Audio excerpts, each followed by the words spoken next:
जी, बिस्मिल्लाहिर्रहमानिर्रहीम। नाज़रीन हाज़रीन, आपका बहुत शुक्रिया कि आप हमें लाइव देख रहे हैं। हमारे साथ मौजूद हैं one and only Faisal Sherjan साहब। फैसल साहब का वसी तजर्बा है और हम माजी में भी शो 2 कर चुके हैं। हमारी कोशिश होती है कि हम जितने ज़्यादा शोज़ करें फैसल साहब से उनका तजर्बा समेटें और आप तक इस अवेयरनेस को पहुँचाएँ। फैसल साहब, thank you so much sir for joining us. जी, थैंक यू सर जी, मेरा अस्सलाम वालेकुम। Thank you sir. सर मैं बगैर किसी तमहीद बांधे सीधा सवाल की तरफ आता हूँ। मेरा पहला क्वेश्चन ये सर कि एक मिलिट्री कोर्ट्स के रिगार्डिंग केस अदालत में चल रहा है जी। एक 9 रुकनी बेंच बनता है जिसमें से 2 जजेस अलहदा हो जाते हैं। आज सर कमेंट भी पास किया चीफ जस्टिस साहब ने कि अगर आप मिलिट्री कोर्ट्स चाहते हैं तो इसका तरीक़ेकार ये है, जो वाज़ेह तरीक़ेकार है कि आप पहले एटीसी जो एंटी टेररिस्ट कोर्ट्स हैं वो बनाएं। वहां से अगर किसी को मतलब कि ग्रीन सिग्नल मिलता है कि ये अहल है कि मिलिट्री कोर्ट्स में इसको पेश किया जाए तो फिर इसको मिलिट्री कोर्ट्स में भेजें। जबकि सर इसी सूरत हाल में हमें जजिस की जो आपसी एक बामी एक उनका ताल्लुक है उसमें भी उनकी इत्तफाक़ी राय नहीं नजर आती, क्योंकि आज बेंच टूट गया, 2 जजेस उस बेंच से अलग हो गए। जबकि सर दूसरी तरफ जो है वो मतलब कि जो अबूरी हुकूमत है, अगर मतलब अगर हमारे जजिस के किरदार को या अदालतों के किरदार को देखा जाए तो अबूरी हुकूमत भी उनके फैसले मानने को तैयार नहीं है। मैं सवाल ये पूछना चाह रहा हूँ सर कि क्या हमारे पास सुप्रीम कोर्ट है, हमारे पास हाई कोर्ट्स हैं, हमारे पास सेशन कोर्ट्स हैं, अपर टू लोअर कोर्ट्स हैं सर, क्या हमारी कोर्ट्स इस अहल नहीं है कि हमें किसी मिलिट्री कोर्ट की ज़रूरत है? देखिए, बड़ा सिंपल जवाब है इसका कि हमारे कोर्ट्स हैं और हमारे कोर्ट्स अहल हैं। ठीक है? एक पूरा प्रोसेस है, एक टियर्स हैं, डिफरेंट टियर्स हैं, ट्रायल कोर्ट्स हैं, फिर स्पेशल एंटी टेररिस्ट कोर्ट्स बनाए गए। ठीक है ना? जब वॉर ऑन टेरर का इशू आ रहा था, बहुत ज़्यादा जो है इंसिडेंट्स हो रहे थे, बहुत ज़्यादा अमवात हो रही थी, शहादतें हो रही थी, तो एंटी टेरर कोर्ट्स बनाए गए और वो एंटी टेरर कोर्ट्स जो हैं वो फंक्शन कर रहे हैं। उसके बाद मिलिट्री कोर्ट्स बनाने का जवाज़ जो है वो नहीं बनता। हमने पिछली बार बात की थी कि 2015 में एक कॉन्स्टिट्यूशनल अमेंडमेंट करके सनसेट क्लॉज़ के साथ एक स्पेसिफिक पीरियड के लिए मिलिट्री कोर्ट्स बनाए गए और वो पेशावर के एपीएस आने के बाद बने थे। देखिए, कल जब बेंच बना 9 मेंबर, उससे पहले ही लोगों का ये सोच थी कि ये बेंच नहीं चलेगा, ठीक है ना? इस बेंच में जो शामिल किए गए थे जस्टिस काज़ी फ़ाइज़ ईसा और जस्टिस तारिक मसूद, ठीक है? सरदार तारिक मसूद। तो उसी वक़्त वो था कि जी ये जो हैं, ये जजेस ये नहीं बैठे और यही हुआ। जूँ ही प्रोसीडिंग शुरू हुई, तो फ़ाइज़ ईसा साहब ने एक 26 मिनट की तकरीर की। उन्होंने अपने लिए एक जो है ना जवाज़ निकाला और वो बेंच से उठ के चले गए। जी। जब दोबारा रिसेस के बाद बेंच आया तो 7 मेंबर बेंच था। फिर लोगों की स्पेकुलेशन थी कि शायद इसमें से 2 जज और जो हैं वो कम हो जाएँगे, जस्टिस मंसूर अली शाह और जस्टिस याया अफरीदी। ऐसे जी। नहीं हुआ। कल उन्होंने बैठ के वो सुनी, वो प्रोसीडिंग्स, और उसके बाद एक बड़ा जामे ऑर्डर आया, जिसकी वजह से आज जो है जो प्रोसीडिंग हुई, तकरीबन 6 घंटे की आज प्रोसीडिंग हुई है। ठीक है ना? उसमें बहुत से जजेस के रिमार्क्स भी हैं, माइंड भी नज़र आना शुरू हुआ है और लग ये रहा है कि ये जो बेंच है, और उन्होंने कह भी दिया है कि जी हम मंगल तक इसका फैसला भी कर देंगे। ठीक है ना? और आज जो इश्यूज उठाए गए, 3 बहुत ही कामिल एडवोकेट जो हैं, फैसल सिद्दीकी ने अपने दलाइल दिए, लतीफ़ खोसर साहब कल दलाइल दे चुके थे, और फिर जस्टिस जवाद खाजा के जो वकील अहमद हुसैन, उन्होंने अब आज दलाइल दिए। और सबका थ्रस्ट यही था कि देखें, मिलिट्री कोर्ट्स जो हैं, ठीक है ना, उनका कोई जवाज़ नहीं है आइन में, अंडर एक्सेप्शनल सर्कमस्टांस। ठीक है ना? ये किया गया था 2015 में। दो हमने पिछले वही बात की थी कि 1998 में नवाज शरीफ ने कोशिश की थी, जी। कोर्ट्स बनाए थे और एक ऑर्डिनेंस के थ्रू बनाए थे, और वो कलअदम हो गया था। अपने लगाए हुए चीफ जस्टिस ने उसको कलअदम किया था। जजेस के लिए बहुत मुश्किल है कि वो ये बात माने कि हमारे कोर्ट्स फंक्शनल नहीं है। मिलिट्री कोर्ट बनाने का मकसद ये है, या मतलब ये है कि हमारे कोर्ट फंक्शनल नहीं है, वो जो है वो काम नहीं कर सकते। आज जब पूछा गया अहमद हुसैन से कि आप बताइए, जस्टिस मंसूर अली शाह ने पूछा कि प्रोसेस क्या है मिलिट्री कोर्ट का, तो उन्होंने बताया जी एक पैनल बैठता है, एक उनमें सीनियर ऑफिसर होता है लेफ्टिनेंट कर्नल रैंक का, और उसके साथ 2 या 3 ऑफिसर्स और बैठते हैं और वो ट्रायल करते हैं, और उसके बाद जो है वो सिर्फ कहते हैं गिल्टी और नॉट गिल्टी। वो रीजंस भी नहीं रिकॉर्ड करते कि क्यों उन्होंने कहा है ये गिल्टी है या ये नॉट गिल्टी है। सो फेयर ट्रायल का उसमें जो है कोई आंसर नहीं मिलता आपको, फेयर ट्रायल नहीं होता। सर ठीक ये है ना? और आपकी बात बजाय सर, लेकिन हम्म, अवाम भी, पाकिस्तान की अवाम है आखिर 25 करोड़, वो सर एक सवाल बेसिक ये जानना चाहती है। मैं किसी को मोरद इल्ज़ाम बिल्कुल नहीं ठहरा रहा। जी जी मेरा पूछने का मकसद है कि मैं अवाम की नुमाइंदगी करते हुए उनकी तरफ से एक सवाल पूछ रहा हूँ कि सर अगर एक सिविलियन शख्स का, एक आम आदमी का, मेरा ट्रायल हो सकता है मिलिट्री कोर्ट्स में, हम्म, तो सर क्या जो दूसरी अतराफ के लोग हैं उनका, मैं किसी को मोरद इल्ज़ाम नहीं ठहरा रहा, I am mentioning it again, उनका हम्म। जो ट्रायल है सर वो आम अदालतों में क्यों नहीं हो सकता? अच्छा, आम अदालतों में होना चाहिए और हो सकता है। देखिए आर्मी एक्ट जो है ना, जो 1952 का आर्मी एक्ट पे कुछ अमेंडमेंट्स बाद में हुई, 58 में हुई, कुछ और बाद में हुई। उसका मकसद है आर्मी में डिसिप्लिन कायम करना और डिसिप्लिन को इंश्योर करना। इसीलिए उसमें उसका तकरीबन अगर आप पूरे का पूरा पढ़ें right up to the last article, तो उसमें यही है। और in exceptional circumstance, civilians contracted by the army for any military institution और इंस्टॉलेशन, वहाँ जो है वो थोड़ी सी प्रोविजन है, क्योंकि वो अंडर कॉन्ट्रैक्ट हैं और वो काम कर रहे हैं। जैसे ऑर्डिनेंस डेपोज में लोग काम करते हैं, कुछ और जो है सप्लाई कोर में कुछ लोगों का वो दखल होता है, तो इस तरह की चीज़ें होती हैं। ये हमने देखा है कि जनरल मुशर्रफ का ट्रायल हुआ जी। after his retirement, right? After his retirement, not during his retirement. Yeah. ये भी आज सवाल पूछा, चीफ जस्टिस ने पूछा कि रिटायर्ड आर्मी अफसर जो है वो क्या सिविलियन में आता है अच्छा। या नहीं आता। हाँ, लेकिन यहाँ पर बात हो रही है कि उनको भी ट्राई किया जाएगा, ठीक है ना। तो ये बात, और आर्टिकल्स आज मेंशन हुए हैं, आर्टिकल 9, आर्टिकल 10 एंड आर्टिकल 25। 9 और 10 इसलिए हुए कि free trial, sorry fair trial जो है ना, फेयर ट्रायल का राइट है हर सिटीजन का, उसके साथ जाती नहीं हो सकती। और आर्टिकल 25 इसलिए कि ये नहीं हो सकता कि 60 लोग एक नॉमिनेट हुए हुए हैं एक किसी भी इंसिडेंट के लिए, और उसमें से 15 पकड़ के आप जो है पकड़ा दें मिलिट्री कोर्ट को, ठीक है ना। तो बाकी 45 क्यों नहीं पकड़ाए आपने, और उन 15 का क्या कसूर था जो आपने पकड़ा दिए एक ही केस में, एक ही दफात के तहत आपने उनको जो है अरेस्ट किया। तो ये भी इशू आज उठा है आर्टिकल 25 का, जिसमें डिस्क्रिमिनेशन नहीं कर सकते आप बिटवीन सिटीजन्स।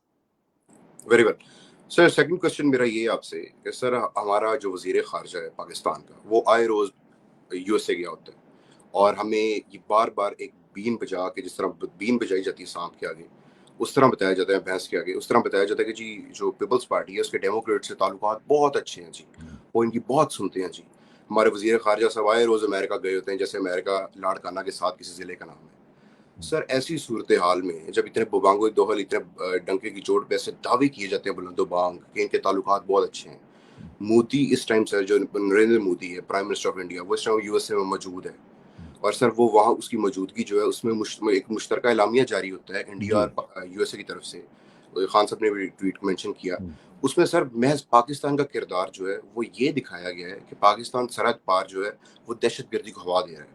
किसी ने नहीं देखा सर कि मोदी जब गुजरात में था सीएम, वहाँ इंसानी खिलाफ वर्जी कैसे होती थी। खैर उसको छोड़ दें, आज कश्मीर में क्या हो रहा है, लोगों पे केमिकल बॉम्ब यूज हो रहे हैं, आज मुसलमानों पे कितना अरसा यहाँ तंग हुआ हुआ है इंडिया पे। सर वो ये क्या जो ताल्लुकात हमें दिखाए जाते हैं पीपल्स पार्टी वालों के, या हमारा वजीर खारजा है रोज वहाँ गया होता है, उसको सर देखा जाए और इस मुश्तरका लामी को देखा जाए, तो सर ये सिरे से नफी करता हुआ मिलता है। ये सर क्या हो रहा है इधर? देखिए बड़ी सिंपल सी बात है, आपका जो इस वक्त फॉरेन मिनिस्टर है वो इंटर्नशिप पे है, ठीक है ना। वो इंटर्नशिप पे 50 दौरे कर चुका है, हाफ एग्जैक्टली, सेंचुरी उसकी हो चुकी दैट्स है, व्हाट आई एम ठीक है ना। थिंकिंग। 50 मुल्कों में वो दौरे कर चुका है, और उसका हासिल उसूल कुछ भी नहीं है। बहुत शोर मचाया था पिछले साल कि जी $9 बिलियन जो हैं वो प्लेज हो गए हैं मल्टीलेटरल और यूनि जो है ना बायलैटरल डोनर से, कि जी जो फ्लड की तबाहकारी हुई है उसके लिए प्लेज हो गए। $1 नहीं नजर आया कि वो कहाँ आया, किधर गया, किसने किया, किसने भेजा, कहाँ खर्च हुआ, कैसे हुआ। ये जो कल ये जो एलामिया आया है व्हाइट हाउस की तरफ से, जो मुश्तरका एलामिया है, ये बहुत ही, जिसे कहते हैं ना, डेवस्टेटिंग है। डेवस्टेटिंग का लफ्ज इस्तेमाल कर रहा हूँ। नरेंद्र मोदी पे बहुत ज्यादा सवाल उठ रहे थे, ठीक है ना। जो अमेरिका की लिबरल थिंक टैंक्स हैं, इंक्लूडिंग बराक ओबामा ने कहा कि this is one of the problems of being the president of the US, that you have to deal with somebody like Narendra Modi. ये कल की अच्छा, बात है, ठीक है। उसने सही। कहा ये जॉब डिस्क्रिप्शन में शामिल है, आपको अच्छा लगे ना लगे उससे हाथ मिलाना, उससे बैठ के बात करना। आज एलामिया आता है और वो बाकायदा सिंगल आउट करता है पाकिस्तान को, ठीक है ना, वो सिंगल आउट करता है कि जी Pakistan is advised to not allow its territory to be used by any terrorist group. ठीक है ना, वहीं पर हम आगे जहां जो बाइडेन था 2008 में। एग्जैक्टली। जो बाइडेन जब वाइस प्रेसिडेंट था तो उस वक्त भी ये यही बातें करता था। ठीक है ना, यही डू मोर की बातें यही होती थी। बिल्कुल। और ये जो है ना कि डेमोक्रेट्स के साथ इनका बड़ा ताल्लुक है, ये है वो लॉबिंग इन्होंने बहुत की है। ठीक है ना, इनके लॉबियस्ट जो है वो पहले भी हमें पता है कि जी इनका वो बड़ा मशहूर था लॉबियस्ट था, जो बेनज़ीर के साथ बड़ा क्लोज उसका रिलेशनशिप था, खत किताबत भी होती थी, सब कुछ होता था। मुझे उसका नाम अभी याद नहीं आ रहा। वो फिर हकानी, वो एग्जैक्टली। जब एम्बेसडर था यूएस में, तो उस वक्त वो लॉबिंग पाकिस्तान की नहीं कर रहा था, पीपल्स पार्टी। वो पीपल्स पार्टी की लॉबिंग कर रहा है। हमें याद है जो मेमो गेट हुआ था, एडमिरल बलन को जो मेमोरेंडम लिख के भेजा गया था। ठीक है ना, जो अब एबटाबाद का जो इंसिडेंट हुआ था उसामा बिन लादेन वाला, उसके बाद बाकायदा खत लिखा गया था। और उसको, उसमें अगर आप पढ़े उसको, तो उसमें जो एक लाइन थी ना, वो टिपिकल हकानी है, this is a 1971 moment.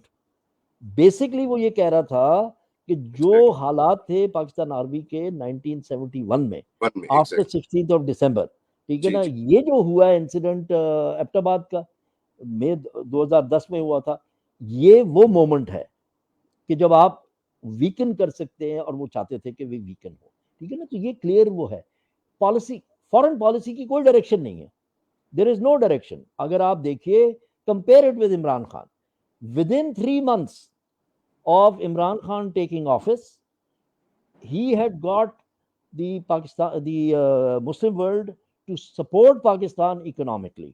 Indeed. अगर आपको याद हो तो वहां उस जी। वक्त यूएस से भी सपोर्ट आई थी, यूएई से भी सपोर्ट आई थी, चाइना से क्वेश्चन जो थे शुरू में उस पे सी पैक पे, उसके बाद जो है Imran Khan himself went there, sat down with them and the attitude changed.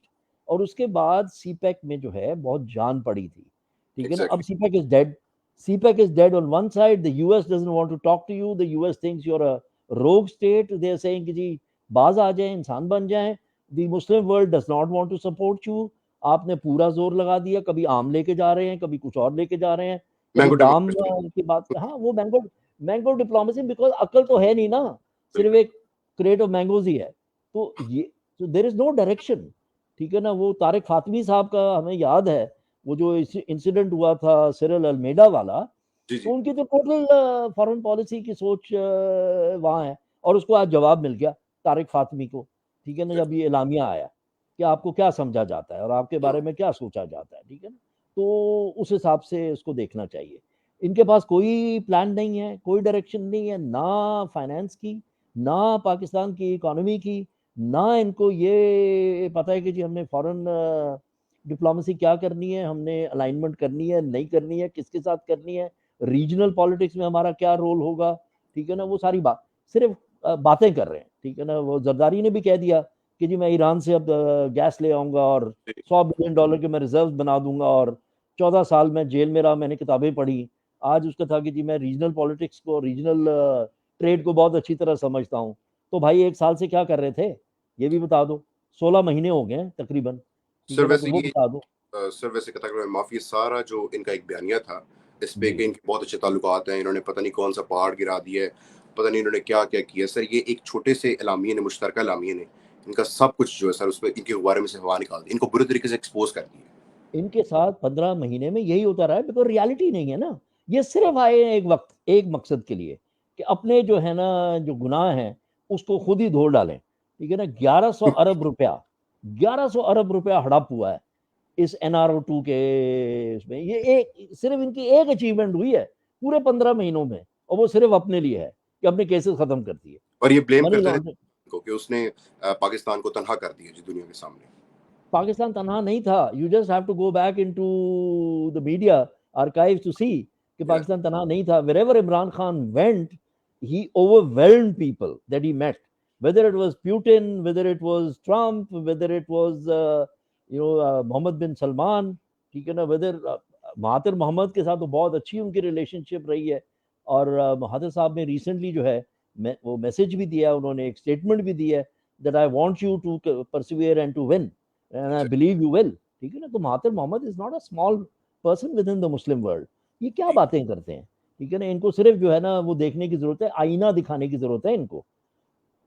बिल्कुल सर, वेरी वेल। अच्छा सर, तीसरा सवाल मेरा एक ऐसा सवाल है जो आम पाकिस्तान की आवाम भी पूछना चाहती है।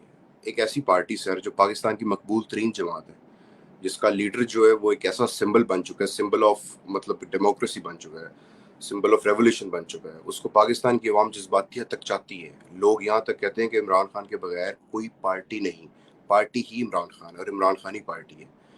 उस इमरान खान के खिलाफ एक 92 सफ़ात का डोजियर आता है, जिसमें कुछ ऐसे केसेस भी मेंशन किए गए हैं, जैसे फॉरेन फंडिंग केस है, या जैसे एक फराग गोगी और एहसन जमील गुजर का केस है, जो कि अदालतों की तरफ से खारिज हो चुके हैं केसेस।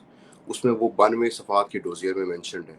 सर, एक ऐसे इतने आलमी लीडर को और पाकिस्तान की अवाम की हर दिल अजीज़ लीडर को, पाकिस्तान की जो 25 करोड़ अवाम है उसमें जो मेजोरिटी है अवाम की, वो जिसको सपोर्ट कर रही है, उस लीडर को, मकबूल लीडर को, सर आप कैसे -1 कर सकते हैं? जो -1 फॉर्मूला है ये कैसे काम करेगा सर?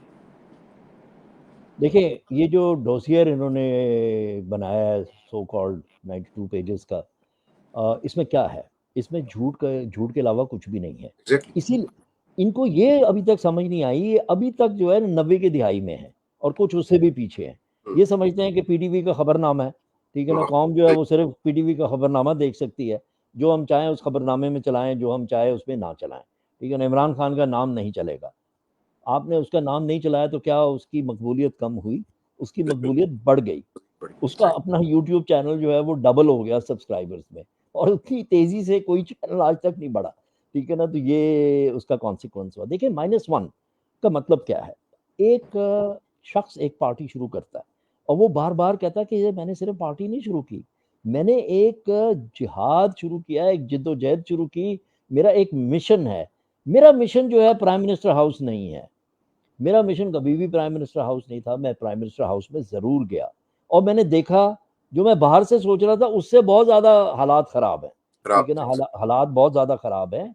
सिस्टम ही सारा के सारा जो है वो बोसीदा है, वो जो है ना उसमें दीमक लगी हुई है, वो ज़्यादा देर खड़ा नहीं रह सकेगा। इस रियासत को अपने पैरों पे खड़ा होने के लिए बहुत कुछ बदलना पड़ेगा। नहीं तो ये रियासत ही इतनी कमज़ोर हो गई है कि इस रियासत का वजूद नहीं रहेगा अगर हम आगे सही तरीके से ना चलें। उसको आप क्या -1 करेंगे? सबसे बड़ी पार्टी इस वक्त पूरे पाकिस्तान में इमरान खान की है, छठी बड़ी पार्टी है दुनिया में दुनिया में in terms of members and supporters, ठीक है। पिछली दफा उसको जो है 17 मिलियन वोट्स पड़े थे, तकरीबन 1 करोड़ 70 लाख, ठीक है ना। अब आपकी जितनी भी फाइंडिंग्स हैं, जितनी भी आपकी वो है, वो बताती हैं कि 2.5 से 3 करोड़ वोट पड़ेंगे, इससे कम नहीं पड़ेंगे, ठीक है ना। इंडिया। कंसिडरिंग कंसिडरिंग कि 50% जो है वो वोटर टर्नआउट होगा, ठीक है ना। बिल्कुल तो तकरीबन 7 करोड़ के करीब वोट पड़ेंगे, पड़ेंगे, या एग्जैक्ट। 6.5 या 7 करोड़ की भी। उसमें से अगर वो 2/3 लेता है तो आप क्या रोकेंगे उसको, कहाँ से रोकेंगे? -1। आपने जो कहाँ कहाँ करना मैनेज था वो करेंगे? कर लिया, ठीक है ना। आपने जो करना था वो कर लिया। आपने जो सीनियर लीडरशिप थी, कोर कमेटी के मेंबर्स थे, उनको आपने जो है वो तकलीफ दी, उनको फोर्स किया, उनको कंपेल किया। कई छोड़ गए, कई जो है वो पार्टी में हैं, ओहदे छोड़ दिए, ठीक है ना। ये सब कुछ हुआ। फिर आपने पार्टी वर्कर्स पर क्रैक डाउन किया, the worst kind of fascism. इतनी ज्यादा फैशिज्म हुई, इतना ज्यादा जुल्म हुआ है कि लोगों का बगैर किसी जुर्म के आपने उठा के, ये नहीं कि 25 30 50, आपने 10,000 बंदे, 10,000 लोग आपने वेरी उठा के जेलों में डाल दिए। वो फिर भी नहीं हिल रहे, वो फिर भी खड़े हैं। वर्कर्स जो है वो फिर भी खड़े हैं। मैं आपको बता सकता हूँ कि 297 जो टिकट्स दिए गए थे पंजाब के लिए, उसमें से 255 अभी भी खड़े हैं, एग्जैक्टली। ठीक है ना। दो तो दिस टेल्स यू कि कोई -1 नहीं। -1 सिर्फ पाकिस्तान की आवाम कर सकती है। जिस दिन पाकिस्तान की आवाम डिसाइड करेगी कि किसको हमने वोट नहीं देना, उस दिन वो -1 होगा। और ये आप देख लीजिएगा कि अगर इलेक्शन होता है, फ्री एंड फेयर होता है, तो पीपीपी भी माइनस होगी और पीएमएलएन भी माइनस होगी इलेक्टोरल पॉलिटिक्स में से। ऑब्वियसली सर, ये आपकी बात में एक इजाफा कर दो सर। ये जो बाकियों ने जिन्होंने टिकट्स वापस किया आउट ऑफ 252 सर, ये इनके पीछे क्या 7-7 10-10 अफराद की मजीद लाइनें नहीं लगी हुई जो टिकट के उम्मीदवार हैं? क्या फर्क पड़ा सर? कोई फर्क नहीं पड़ा और ना। यही तो मैं, देखिए, हमारे लिए तो बहुत बड़ी प्रॉब्लम थी जब टिकट्स का अवार्ड हो रहा था अप्रैल में।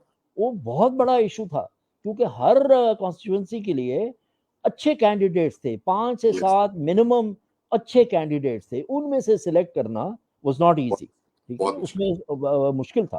तो वो हैं, आज भी हैं। मुझे पता है कि मैं बातचीत होती है और वो इमर्ज करेंगे, और जिसको वोट जिसके पास बल्ले का निशान होगा वो माइनस होगा ही नहीं। हो गई नहीं। ठीक है। बिल्कुल, ये खल्क़े खुदा चाहेगी तो फिर ही कोई माइनस माइनस होगा, या अल्लाह पाक की ताकत चाहेगी सर, ये आम लोगों के चाहने से क्या होगा minus. Thank you so much sir. नाज़रीन आपने देखा कि जो जिनकी इम्पोर्टेड हुकूमत को आए हुए 1 साल हो गया है, उनकी जो खारजा पॉलिसी थी वो आज एक छोटे से कागजी एलामिया ने उसकी धज्जियाँ उड़ा के रख दी। उस वज़ीर खारजा की क्रेडिबिलिटी को, जो वज़ीर आज़म बनने के ख्वाब देख रहा है, उसको तबाह व बर्बाद कर दिया है एक एलामिया ने, जिसमें पाकिस्तान को as a state of banana republic के तौर पर पेश किया गया, एक छोटा सा अदना सा मुल्क के तौर पर पेश किया गया कि इस मुल्क का महज किरदार यही है कि ये मुल्क सरहद पार जो वो दहशत गर्दी को हवा दे रहा है। Narendra Modi is right now in USA, वो अमेरिका के दौरे पे गया हुआ है। वहाँ मुश्तरका एलामिया जो इंडिया और USA का आता है, उसमें पाकिस्तान एक छोटी सी लाइन में ही पाकिस्तान को नीचा दिखाने में कोई कसर नहीं उठा रखी उन्होंने।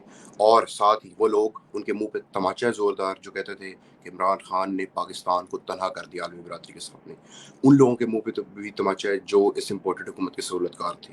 ये इम्पोर्टेड हुकूमत 1 साल हो गए हैं, ये इन्होंने पाकिस्तान की न सिर्फ मईशत को तबाह किया, पाकिस्तान की सियासत को तबाह किया, बल्कि अब पाकिस्तान की खारजा पॉलिसी की धज्जियाँ उड़ा के रख दी हैं। हमारे साथ फैसल शेरजान साहब मौजूद थे। हम इंशाल्लाह फिर हाजिर होंगे आपके साथ, आपके सामने, और कुछ नए सवालात लेके आएंगे।